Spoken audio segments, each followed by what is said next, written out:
Strange Tales from a Chinese Studio, Story 57. We are going to examine what this mysterious, unnamed, streak-dwelling Taoist can reveal about the fragility of human power. And the absurdity of hoarding wealth. Exactly. And the devastating consequences of trying to dominate something you fundamentally do not understand. So we open in the city of Jinan with this man establishing himself as a total anomaly. He wakes up, walks barefoot through the busy market, and he just starts performing these bizarre illusions. Right on the street. Right on the street. And the crowds are captivated. I mean, they start throwing him money, giving him food, showering him with gifts. He basically becomes an overnight sensation. Which introduces a very predictable human dynamic, honestly. How so? Well, whenever someone demonstrates an ability that generates resources, even if it is just street magic, someone else will inevitably try to extract that ability for themselves. Power attracts parasites. Exactly. Power attracts parasites. So, enter the neighborhood scoundrel. There is this local thug who watches the Taoist raking in gifts and decides, you know what, I want that secret. Of course he does. At first, he tries a sort of sleazy diplomacy. He approaches the Taoist with a jug of cheap wine, offering it as a bribe, and asks to be taught the magical secrets. And the Taoist's response? The Taoist politely but firmly refuses. Because the Taoist recognizes that his abilities are not a transactional commodity. Right. You cannot buy a fundamental mastery of reality with a jug of cheap market wine. The scoundrel is trying to apply the logic of a merchant to someone who exists entirely outside the economy. Yeah, but the scoundrel operates on a very simple algorithm. Like, if you cannot buy it, you steal it. He just needs leverage. Exactly. So, he stalks the Taoist, waiting for the perfect moment of vulnerability. And he finds it. Oh, this scene. Yeah. The Taoist goes down to the river to bathe. Huh? He takes off that single unlined robe. He unties that yellow silk sash, and he leaves them on the riverbank, stepping naked into the water. The geometry of this confrontation is incredibly revealing. In what way? Well, you have the Taoist, stripped of his only protection, physically lower down in the water. Right, he's physically beneath him. Yes. And you have the scoundrel, fully clothed, standing on the high ground of the riverbank, holding the Taoist's clothes hostage.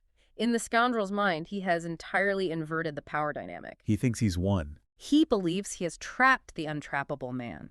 So the scoundrel shouts down, demanding the magical secrets in exchange for the clothes. He is utilizing the most basic form of extortion, right? Like leveraging the threat of exposure and the cold elements. Which makes sense for a thug. But the Taoist's reaction is deeply unsettling because it lacks any of the panic the scoundrel is anticipating. None at all. None. The Taoist simply looks up from the water, bows politely, and says, "Please give them back. I promise I won't be stingy with my magic. I will teach you." It is a remarkable de-escalation tactic. It really is. He is offering the scoundrel an off-ramp. He gives the extortionist a chance to consent to a peaceful resolution, to back down with a promised reward. Like a test. Exactly. He is testing the scoundrel's capacity for trust. But a person whose entire life is built on deceit is incapable of recognizing honesty. That's the tragedy of it. The scoundrel projects his own untrustworthy nature onto the Taoist. He assumes it is a trick, that the second he hands the clothes over, the Taoist will just run away. So he digs his heels in. He anchors his feet. He flatly refuses to hand over the clothes. And this brings us to a critical pivot point in the narrative.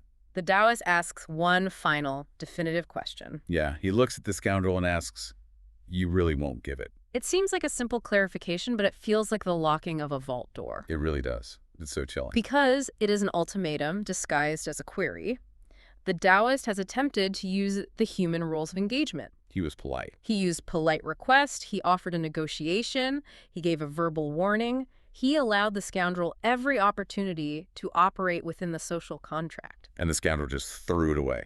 By answering, "Yes, I won't give it," the scoundrel officially rips up that contract. So the moment the scoundrel confirms his refusal, something terrifying happens. The Taoist doesn't yell. He doesn't threaten violence. He doesn't even move. He goes completely, utterly silent. That silence is the heaviest moment in the entire encounter. Yeah, why is that? It is the sound of reality fracturing. The Taoist is shifting from human negotiation to a completely different set of rules. And the execution of those rules is immediate and just horrific. The scoundrel is standing there, holding this soft yellow silk sash in his hands, feeling incredibly arrogant. Feeling powerful. Right. And in a fraction of a second, the texture of the silk in his hands fundamentally changes. Oh, this part is crazy. It ceases to be cloth.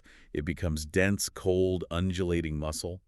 The sash instantly transforms into a massive, thick snake. We're talking about a creature as thick as several hands across. Consider the sensory violence of that transition for a second. I can't even imagine. At one moment, your hands are gripping a piece of laundry.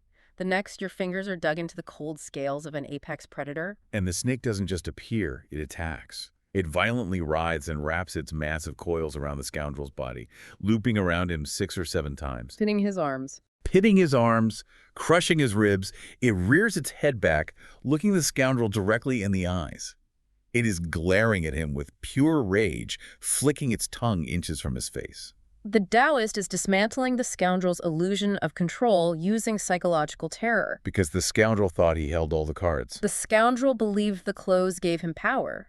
The Taoist demonstrates that the very object the scoundrel thought was his leverage is actually the instrument of his execution. It is a brilliant subversion of extortion. It really is. The physical breakdown of the scoundrel is instantaneous. All that arrogance just evaporates. He drops to his knees on the riverbank. He's totally defeated. His face turns a sickly, pale green. He is gasping for air as the coils tighten around his chest, and he just breaks down, weeping, pathetically begging for his life. And notice what the Taoist did not do here. What do you mean? He didn't walk out of the water and punch the man. He didn't inflict any actual physical blunt force trauma. He simply hijacked the man's perception of reality to induce a paralyzing, life-threatening fear. He forced the scoundrel's own nervous system to defeat him. But then we get a detail that completely upends how we understand this magic. Yes, the reveal. The scoundrel is on the ground, hyperventilating, convinced he is seconds away from being eaten alive. The Taoist calmly walks out of the river, steps up to the sobbing man, and simply reaches out and takes his sash back. And the snake is gone. The snake is gone. In fact, it is explicitly revealed that it was a silk sash the entire time. The coils, the scales, the angry eyes, the flickering tongue, none of it physically existed. It was a complete psychological projection. Exactly. The scoundrel was being suffocated by his own mind. It is a pure, unadulterated sensory override. The physical properties of the silk never changed. The mass, the weight, the atomic structure remained silk. But his brain told him otherwise. Right. The Taoist possessed the ability to rewrite the scoundrel's optical and tactile inputs. The scoundrel's brain registered the weight of a snake, the constriction of muscle, the visual of the scales, so perfectly that his body reacted as if it were entirely real. But wait, I have to stop you there because I spent an hour just staring at a wall trying to figure out the very next sentence in this text. I know exactly what you're going to ask. The Taoist takes his clothes, gets dressed, and leaves the scoundrel trembling on the ground. But as they part ways, out of the corner of the eye, a snake, a real physical snake, is seen slithering away from the scene and disappearing into the dense architecture of the city. Yeah, that detail changes everything. How do we reconcile that? Like, if the entire mechanism of the magic was an internal sensory override, just a hallucination locked entirely inside the scoundrel's skull, where did a physical reptile come from? That is the big question. Did the Taoist just happen to summon a real snake nearby to add ambiance?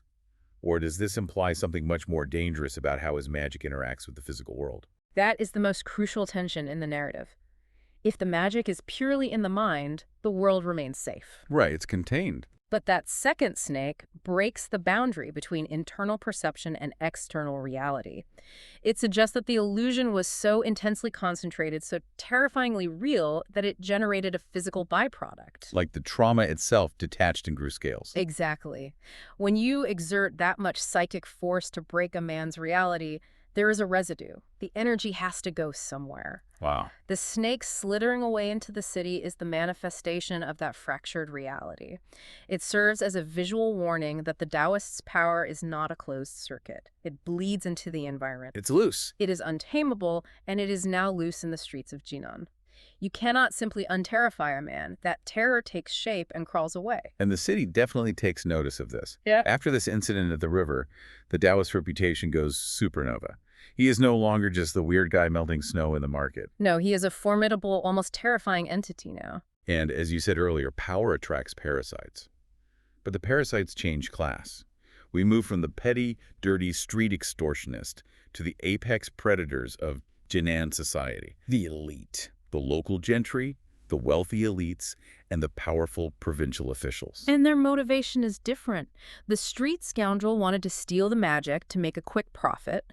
The elites have a much more insidious goal. They want to consume the magic, they want to domesticate the anomaly. Right. They start sending these lavish invitations, bringing the Taoist to their massive estates, sitting him at their banquets. Showing him off. Yeah, they want to parade him around like a rare exotic pet. Like, look at this incredibly dangerous street wizard we have having dinner with us. They are trying to neutralize his danger by absorbing him into their high society. But the Taoist is acutely aware of what they are doing. He plays along, attending their dinners, observing their excess, and then he decides to reverse the dynamic. It's a brilliant move. He decides he is going to host a banquet for them. And his method of inviting them is an immediate flex of his reach. Oh yeah, invitations simply manifest directly on the desks of these highly secure, heavily guarded officials. No messenger knocks on the door. No messenger, no warning. The paper just appears, inviting them to gather at a local spot known as the Water Pavilion. Which must have freaked them out. Definitely. The officials, probably a mix of deep curiosity and extreme arrogance, decide to attend. They arrive at the pavilion, and the Taoist is standing there, bowing deeply, playing the role of the humble, deferential host. Setting a trap. He welcomes them inside. But the moment they cross the threshold, the officials stop dead in their tracks. They're completely baffled. Because the environment directly contradicts the premise of a banquet? Exactly. The pavilion is entirely, utterly barren. There is nothing.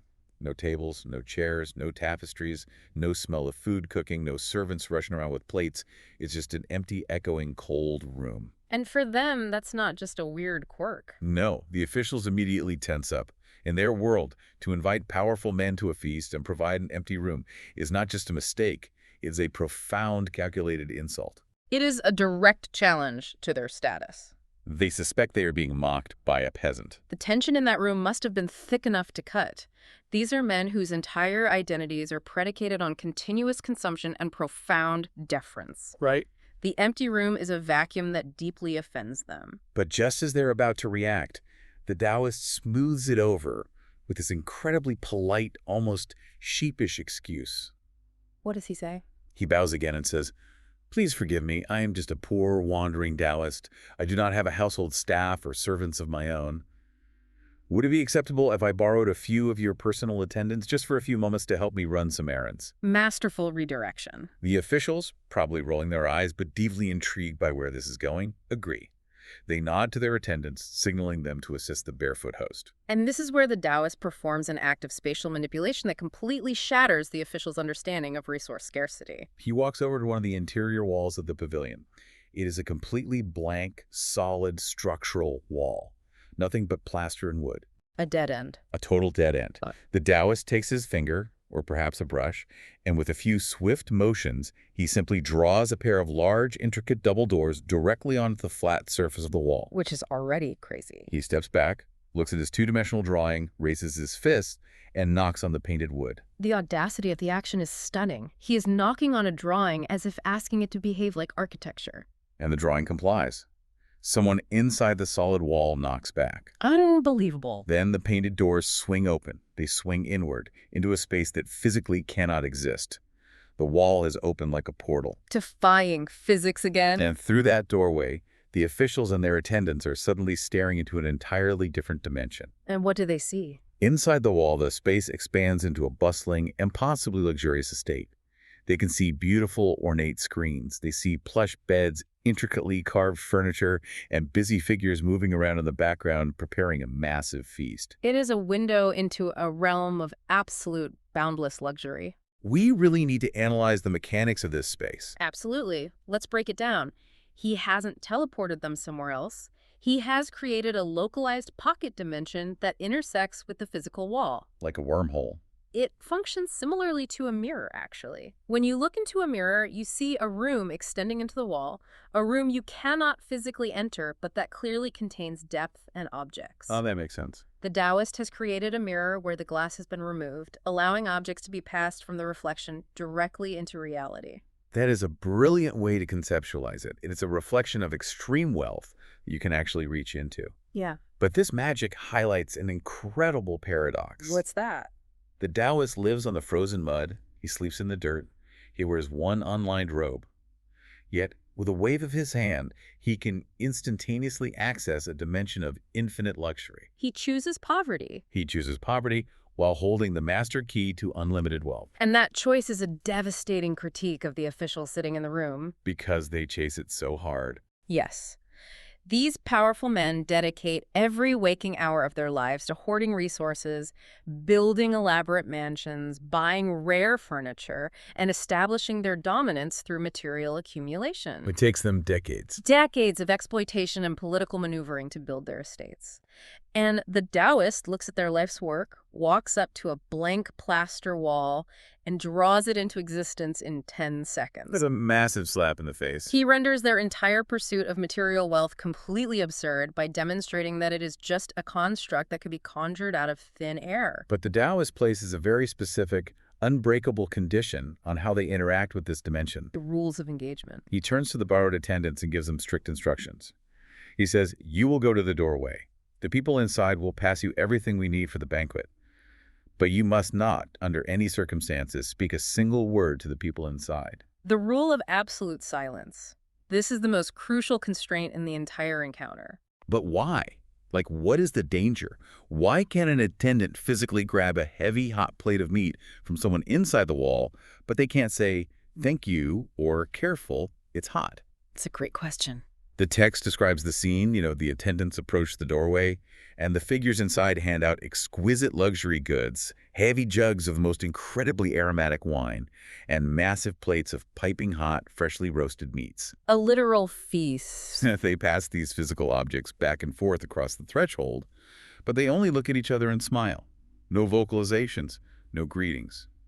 Complete silence. To understand why, we have to look at the function of language. Okay, lay it on me. Language is the ultimate anchor to mundane reality. It is how human beings categorize, define, and ultimately colonize their environment. So words act like tethers. Exactly. When you speak to someone, you establish a social hierarchy, you initiate a transaction, you bind them to your reality. The dimension inside the wall is a pure, uncorrupted illusion. Oh, I see where you're going with this. If an attendant were to speak, if they were to ask about the weather, or complain about the weight of the wine jug, or ask the name of the person handing them the meat, they would be dragging that pure illusion down into the corrupt, mundane reality of Jinan's political class. They would contaminate the magic with their mundane bureaucracy. Precisely.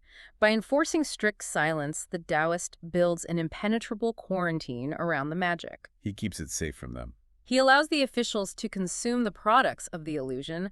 They can eat the meat, drink the wine, but they are completely blocked from connecting with, understanding, or claiming ownership of the source. It's frustrating for them. It reduces these immensely powerful, commanding men into passive, silent receivers.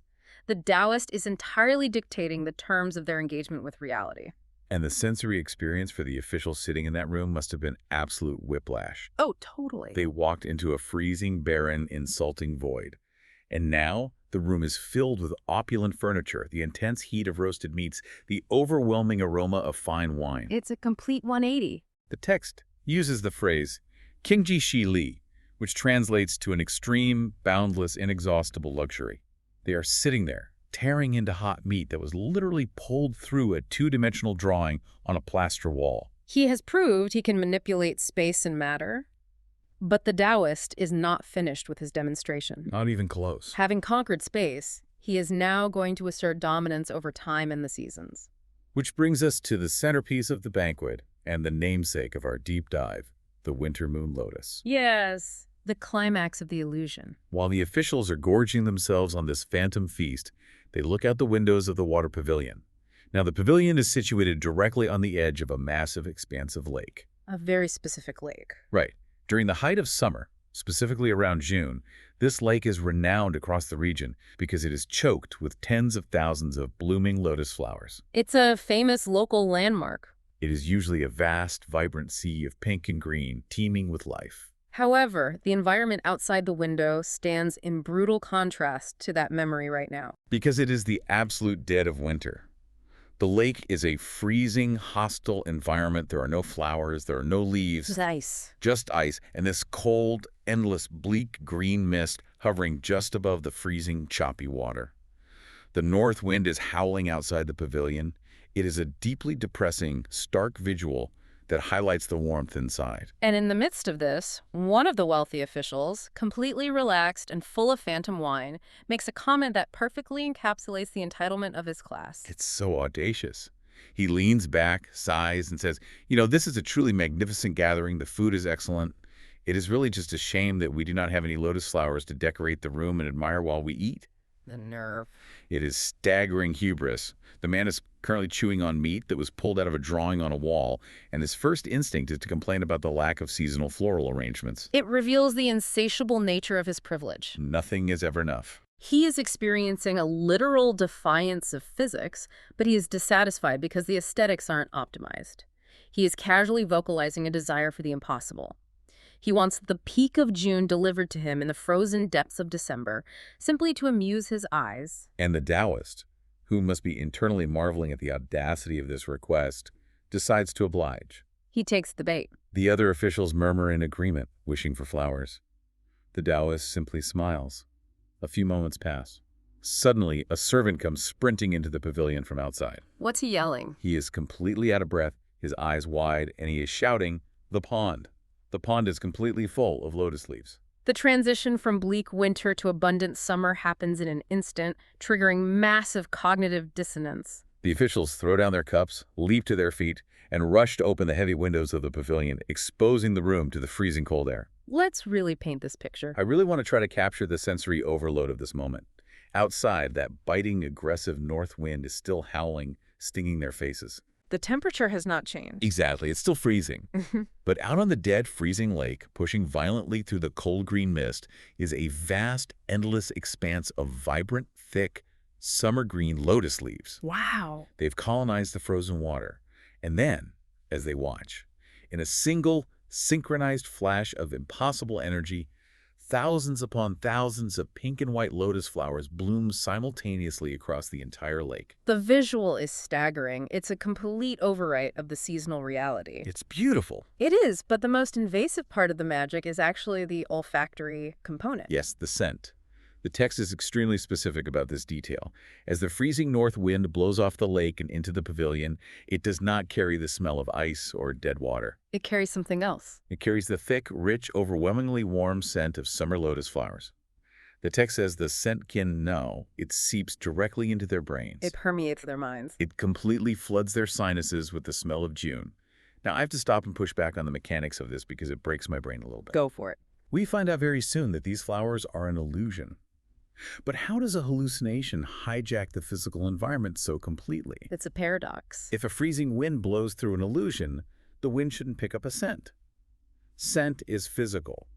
It is particulate matter hitting olfactory receptors. Right. Can an illusion generate physical molecules? Or is the Taoist directly hacking the nervous systems of a dozen different men simultaneously, forcing their brains to register a smell that doesn't exist while they feel a wind that does? It is a brilliant paradox that forces us to question what constitutes reality in the first place. Yeah. If your olfactory receptors trigger and your brain perfectly registers the rich scent of a lotus and you can point to the flower generating the scent and everyone around you smells the exact same thing, Then isn't it real? in what meaningful way is that flower not real in that moment? The Taoist is demonstrating that reality is not an objective, immutable state. It is a consensus of perception. And he controls the consensus. He hasn't just painted a pretty picture on the lake. He has hijacked the consensus. He has forcibly rewritten the sensory inputs of the entire room, proving that their grasp on reality is entirely at his mercy. But instead of feeling awe or terror at how their senses are being played with, the officials immediately revert to their basest, most destructive instinct. They want to own it. Exactly. They see this impossible, miraculous beauty, and they instantly want to own it.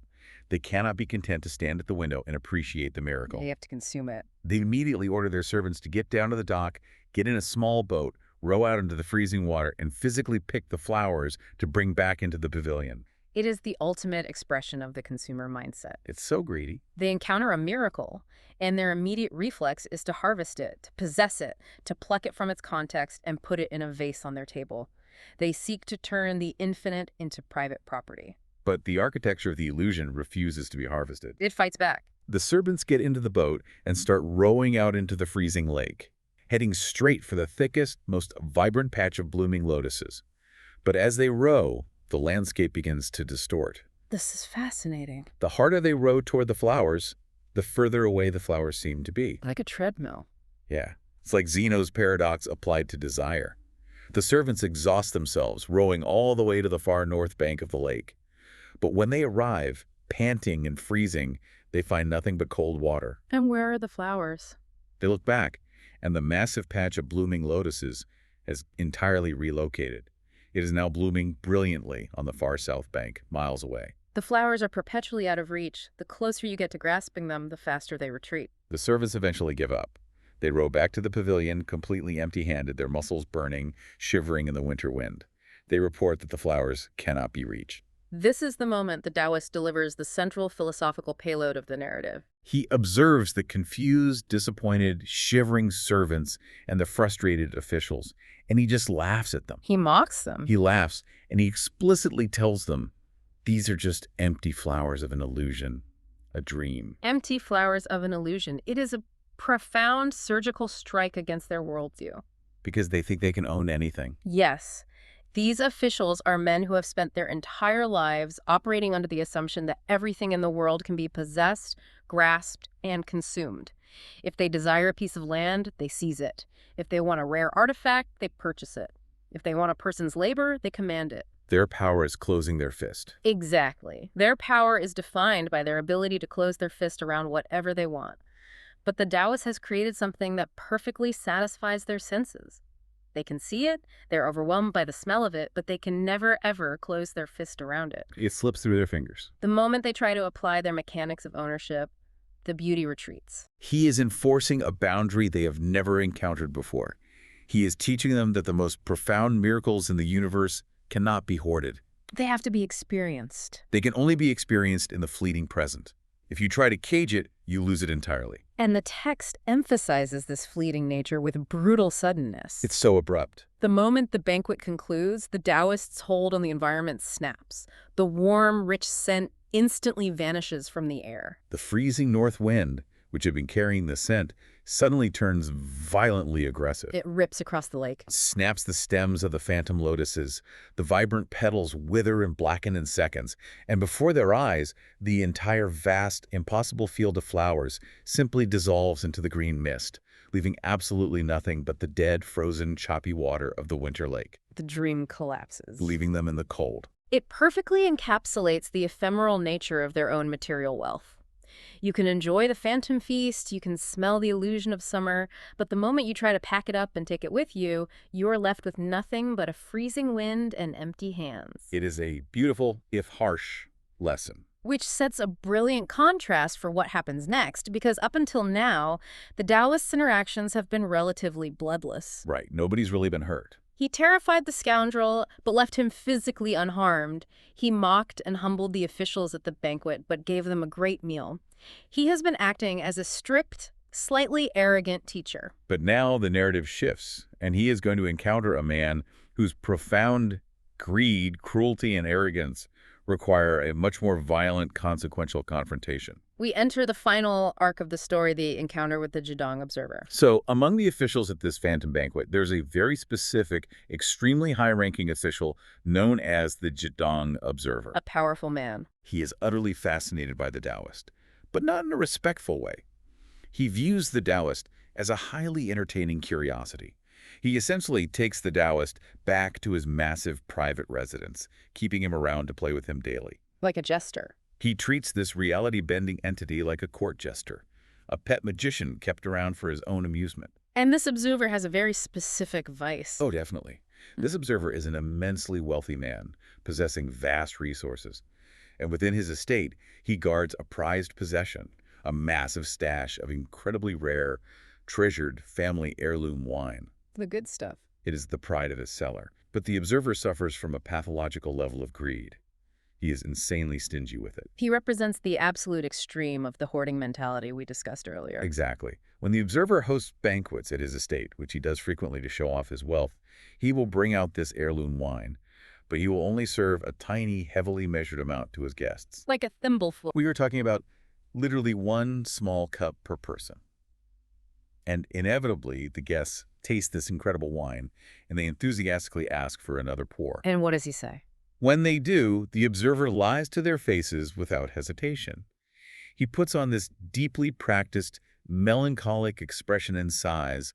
Alas, my friends, that was the very last drop. The jars in my cellar are entirely empty. I have no more to share with you. We really have to unpack the psychology of that lie. Please do. In this cultural context, serving wine is the fundamental mechanism of hospitality, respect, and social harmony. By hoarding the wine and lying about it, the observer is actively prioritizing his own greedy accumulation over the joy and community of his guests. He wants the credit without paying the cost. He wants the social prestige of being known as the man who owns the rare wine without having to suffer the tiny reduction in his hoard that comes with actually sharing it. It is a profoundly selfish manipulation of social norms. It is about maintaining leverage. Like, I have the good stuff, you can't have it. So one day, the observer is hosting another lavish party. The Taoist is present, sitting among the guests. The observer executes his usual routine. He pours the thimbleful of wine, the guests beg for more, and the observer sadly shakes his head and claims the jars are empty. But this time, the Taoist intervenes. The Taoist decides he is not going to let the lie stand. He is done playing the quiet jest. Right in front of the entire assembly, the Taoist laughs out loud. Making it a scene. He turns to the frustrated guests and announces, "Listen, if you all want to be gluttons today and drink your fill, do not ask our host, ask me." It is a shocking breach of etiquette. He is openly undermining the observer's authority in his own home, essentially calling him a liar in front of his peers. The observer is probably fuming, but before he can react, the Taoist performs this casual, mind-bending sleight of hand. What does he do? He picks up a completely empty wine pot from the table. He takes the empty pot, slips it up into the wide, drafty sleeve of his single unlined robe, pauses for just a few seconds, and pulls it back out. And it's not empty anymore. The pot is now incredibly heavy, sloshing with liquid. The Taoist stands up, walks around the banquet table, and begins pouring generous, overflowing cups for every single guest. And the wine isn't just any wine. No. The guests, thrilled, pick up their cups and take a drink, and they freeze. Because the wine the Taoist just materialized out of his sleeve tastes exactly 100% identical to the observer's heavily guarded, supposedly depleted family heirloom wine. The vintage, the aroma, the texture. It is a perfect match. What the Taoist has done here is fundamentally different from the wall delivery service. How so? At the water pavilion, he conjured anonymous luxury goods from a pocket dimension. Here, he hasn't just conjured wine. He has specifically bypassed the observer's monopoly on his most prized, guarded possession. He stole it. He has reached into the man's vault and democratized the hoarded wealth. The guests don't care about the logistics, though. They are just thrilled to finally drink as much as they want. They drink until they are completely satisfied, laughing and praising the Taoist. But the observer is not laughing. No, the observer is gripped by this paranoid, furious suspicion. The moment the banquet concludes and the guests disperse, the observer doesn't say a word. He turns and sprints down into the depths of his estate. Going to the vault. He rushes into his private, highly secure cellar to check his secret stash. He gets to the heavy wooden racks where the heirloom wine is kept. He frantically checks the heavy clay seals packed onto the top of every single ceramic jar. And what does he find? And they are perfect. They are completely untouched. The wax is unbroken, the clay is undisturbed, the lids have not moved a millimeter, no one has breached the physical security of the jars. So he thinks it's safe. But then, the observer reaches out and grabs the handles of one of the massive ceramic bottles to lift it, and it nearly flies out of his hands because it is as light as a feather. It's empty. He shakes it, nothing but an empty echo. Yeah. He checks the next one, empty, the next one, empty. Completely drained. The physical vessels are perfectly sealed, entirely uncompromised, but the wine inside has been completely, utterly drained. We really have to linger on the mechanics of this theft, because it is what breaks the observer's mind. It breaks all the rules of physics. The observer's entire sense of security is predicated on physical barriers. He believes that if he puts thick ceramic walls around a liquid and caps it with heavy clay and locks it in a cellar, the liquid belongs to him forever. And the Taoist proved that's a joke. The Taoist didn't smash the jars. He didn't pick the locks. He simply ignored the concept of physical boundaries entirely. Whether you want to think of it as quantum tunneling or extracting the metaphysical essence of the wine, the result is the same. The barriers are irrelevant. Exactly. The Taoist proved that the physical barriers the observer uses to hoard his wealth are completely irrelevant. The Taoist can separate the essence of the wealth from the shell that guards it. The realization of what has happened shatters the observer. He has been completely stripped of his power. Exposed and robbed. He was exposed as a liar in front of his peers, and his most prized possession was stolen right out from under his nose, extracted through solid clay by a man in a dirty robe. The shame is overwhelming. And in a man like the observer, deep shame instantaneously metabolizes into violent, tyrannical rage. He snaps. He decides right then and there that he is no longer dealing with a playful street magician. He declares the Taoist to be a demon. Demon is a strong word. It is the predictable reflex of an exposed tyrant. When a person whose authority relies on the illusion of absolute control has that illusion shattered, they inevitably regress to the crudest, most basic mechanism of power available to them. Violence. Physical violence. He cannot outsmart the Taoist, so he decides to break his body. The observer storms out of the cellar and orders his heavily armed guards to seize the Taoist. They drag him out of the hall and throw him down onto the hard stone steps leading up to the pavilion. Setting the stage for an execution. The observer sits himself up high on his chair of authority, looking down at the Taoist. He orders his guards to administer a brutal, agonizing punishment. The Taoist is to be beaten with a heavy wooden stick. A terrible punishment. This isn't just about inflicting pain. It is a public, humiliating ritual designed to break the victim's spirit and visually reassert the observer's dominance over his household. It's theater, violent theater. And this brings us to the absolute climax of the narrative.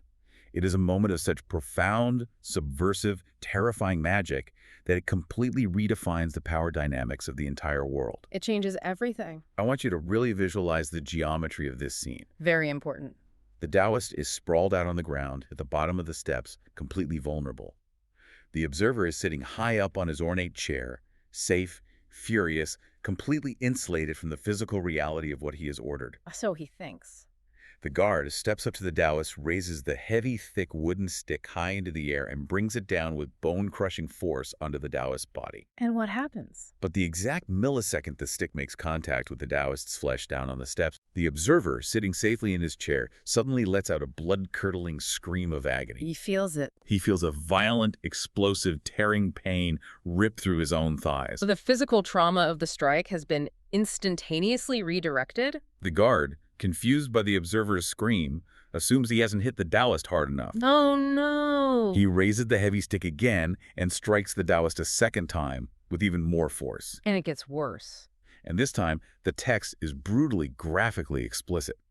As the stick hits the Taoist, the observer feels his own buttocks physically splitting open. He's taking the literal damage. Down on the stone steps, the Taoist is putting on a performance. He is screaming hoarsely, crying out, thrashing on the ground as if he is being beaten to the brink of death. While the observer bleeds. But up on the high seat of authority, it is the observer who is literally, physically bleeding heavily onto his expensive chair. His flesh is tearing open with every blow that lands on the Taoist. It is a staggering, instantaneous reversal of the physics of violence. We really have to talk about how this works. It's like an empathetic resonance loop. It's not just that the observer feels the pain. His body is physically manifesting the wounds. It's like voodoo in reverse. Yes.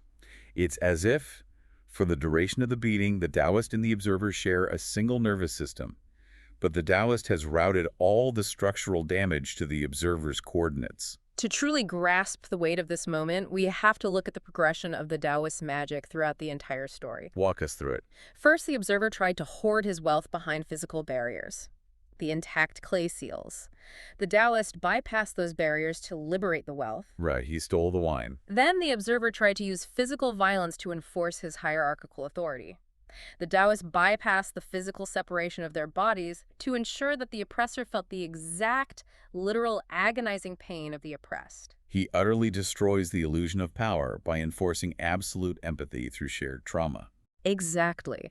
The observer's entire identity, his entire authority, relies entirely on one premise, that he can sit in a high chair and order pain to be inflicted while remaining completely insulated from suffering it himself. That's what being the boss means. That asymmetrical relationship to violence is what being in charge means in his world. You issue the order, someone else bleeds. And the Taoist just breaks that rule. The Taoist shatters that premise. He creates a closed-loop system of consequence. He looks at the tyrant and says, You want to beat me, you will literally feel your own flesh tear. It's terrifying for the observer. It completely paralyzes the tyrant because the tyrant's only remaining tool, violence, has been inverted into a mechanism of self-destruction.